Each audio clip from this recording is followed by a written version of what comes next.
ઉત્તર ગુજરાતમાં લાંબી પ્રતીક્ષા બાદ મેઘરાજાની ધમાકેદાર એન્ટ્રી થતાં જ ક્યાંક ખુશી તો ક્યાંક આફતના દ્રશ્યો સર્જાયા છે. છેલ્લા કેટલાક દિવસોથી ગરમી અને બફારાથી તોબા પોકારી ઉઠ્યા છે ઉત્તર ગુજરાતના રહીશો. અને ઉત્તર ગુજરાતના રહીશો માટે આ વરસાદ રાહતના સમાચાર લઈને આવ્યો છે. જો કે આ જ વરસાદ હવે અનેક વિસ્તારો માટે મુશ્કેલીનું કારણ પણ બની રહ્યો છે.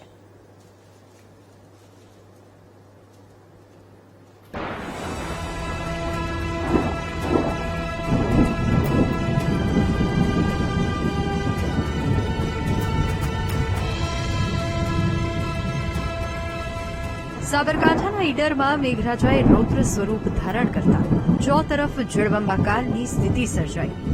ભારે વરસાદના પગલે સ્થાનિક ડેભોલ નદી ગાંડીતુર બની, જેના કારણે ઈડરના રહેણાંક વિસ્તારોના રસ્તાઓ નદીમાં પરિવર્તિત થઈ ગયા. ધસમસતા પાણીના પ્રવાહની આફતમાં ઘરની બહાર પાર્ક કરેલી એક કાર તણાઈ હોવાની ઘટના પણ સામે આવી છે. ઈડરની શેરીઓમાંથી કાર તણાવવાનો વીડિયો સોશિયલ મીડિયા પર ભારે વાયરલ થઈ રહ્યો છે.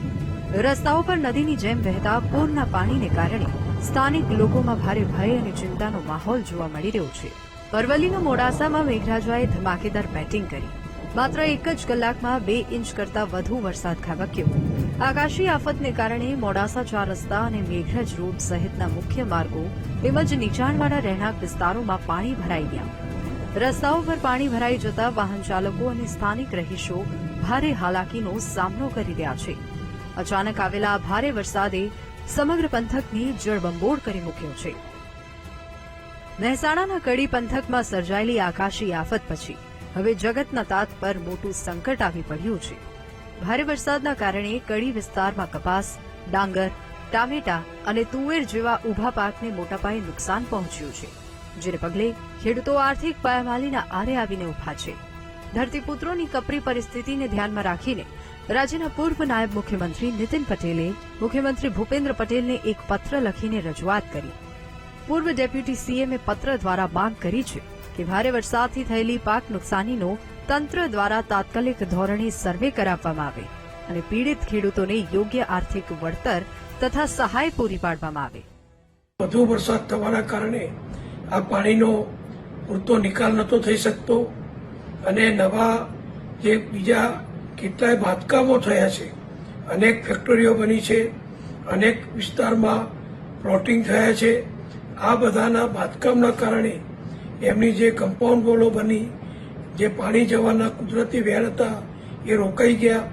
આ બધાના કારણે આ 27 ગામોના ખેડૂતોને પાકનું બહુ મોટું નુકસાન થયું છે. સાબરકાંઠા જિલ્લામાં છેલ્લા 24 કલાકથી મેઘરાજાની ધમાકેદાર બેટિંગ શરૂ થઈ, જેના પગલે હિંમતનગરની જીવાદોરી સમાન હાથમતી વિયરમાં પાણીની ભરપૂર આવક થતાં જ ઓવરફ્લો થયો.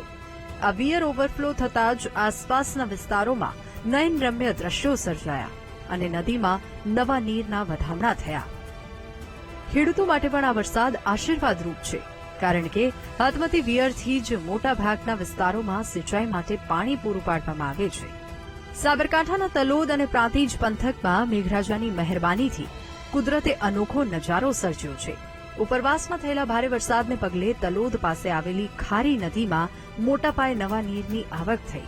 તલોદ અને પ્રાંતિજ તાલુકા વચ્ચેથી પસાર થતી ખારી નદી ચાલુ સિઝનમાં પહેલીવાર 2 કાંઠે વહેતી થતાં જ આસપાસના ગ્રામ્ય વિસ્તારોમાં હર્ષની હેલી જોવા મળી. નદીમાં પાણી આવતા જ સ્થાનિક લોકોમાં ભારે ઉત્સાહનો માહોલ છે. આ નદી જીવંત થતાં આજુબાજુના વિસ્તારોમાં ભૂગર્ભ જળસ્તર ઊંચા આવશે, જે ખેતી માટે ખૂબ જ આશીર્વાદરૂપ સાબિત થશે. Bureau report, VTV news.